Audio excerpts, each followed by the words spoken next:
जे मस्त मऊ लुसलुशीत आणि एकदम नरम असे आलूचे पराठे आज आपण बनवणार आहोत।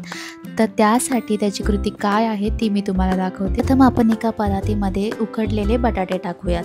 तर इथे मी 4 ते 5 उकडलेले बटाटे घेतलेले आहेत। ते मी चांगलं असं एकदम नरम होईपर्यंत उकडून घेतलेले आहेत आणि हातानेच मी त्यांची सालं काढून त्यानंतर त्यांना हाताने स्मॅश करून घेतले। मग मी इथे काटा चमच्याचा वापर केलेला आहे कारण त्यामध्ये थोडेसे पण गुठल्या नसायला पाहिजे। नंतर यामध्ये मी सगळे मसाले टाकणार आहे, जसे की हळद, लाल तिखट आणि त्याचबरोबर धना पावडर आणि जिरा पावडर आणि त्याच्याच बरोबर मी इथे टाकणार आहे मीठ। स्वादानुसार टाकायचं आहे, कमी जास्त करू नका नाहीतर स्वाद खराब होईल।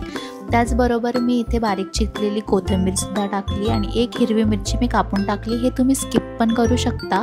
आणि इथे 2 टेबलस्पून मी ऑइल टाकलेलं आहे आणि त्याचबरोबर मी इथे टाकलेलं आहे गव्हाचा पीठ। तुम्ही तुमच्या आवश्यकतेनुसार कमी जास्त करू शकता। आणि मग इथे एक टिप आहे की तुम्ही इथे पाण्याचा वापर करायचा नाही आहे पीठ वळताना, कारण पाण्याचा वापर केल्याने आपलं पीठ जे आहे पराठ्यांचा तो चिकट होईल आणि मग पराठे चांगले होणार। इथे पीठ वळताना थोडा पण पाण्याचा वापर केला नाही आहे। बटाट्यांमध्ये मॉइश्चर असतो जेणेकरून आपला पीठ चांगल्या प्रकारे वळला जातो। जसं जसं तुम्ही पीठ वळणार तसा तसा तो अजून सॉफ्ट होत जाईल। आणि तुम्ही बघू शकता मी इथे थोडा पण पाण्याचा वापर नाही केला आणि आपले पीठ खूप चांगला तयार होऊन झालेला आहे। मग मी लगेचच इथे एक तवा ठेवला तापवायला आणि थोडासा पोर्शन घेतला मी आणि त्याला रोल आउट केलं। रोल करून मी त्याला सुक्या पिठामध्ये थोडंसं वळलं आणि मग त्यानंतर लगेच त्याचे मी पराठे करायला घेतले। तुम्ही हवं तर याला रेस्ट पण देऊ शकता या पिठाला आणि मग याचे पराठे बनवू शकता, पण मी रेस्ट नाही दिलं।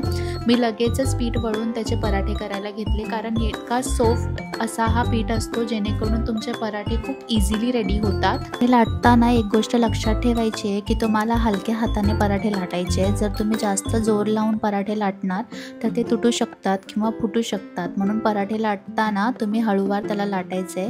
आणि जर तुमचा डो स्टिकी झाला असेल तर थोडंसं एक्स्ट्रा पीठ टाकून तुम्ही त्याला मॅनेज देखील करू शकता। मग इथे तव्यावरती मी आपला पराठा टाकलेला आहे आणि आता एके बाजूकडून आपल्याला त्याला चांगलं शेकून घ्यायचं आहे। मग दुसऱ्या बाजूला पलटायचं आहे आणि पहिल्या बाजूला आपल्याला त्याला थोडंसं तूप लावायचं आहे। तुम्ही तेल देखील वापरू शकता, पण पराठे हे खरं तर तूप लावूनच चांगले लागतात, म्हणून मी इथे तूप लावलेलं आहे।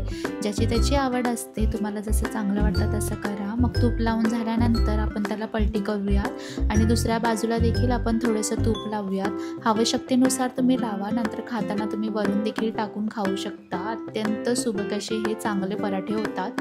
तुम्ही नक्की ही रेसिपी ट्राय करा। मग दुसऱ्या साईडने आपण पलटी करून त्याला फोल्ड करून आपण सर्विंग प्लेटमध्ये ठेवूयात। आणि हे बघा आपले पराठे किती चांगले झालेले आहेत। आणि आता मी तुम्हाला फोल्ड पण करून दाखवते। खूप चांगले असे मऊ लुसलुशीत आणि अत्यंत सुंदर असे आलूचे पराठे चांगले झालेले आहेत। तुम्ही पण ट्राय करा।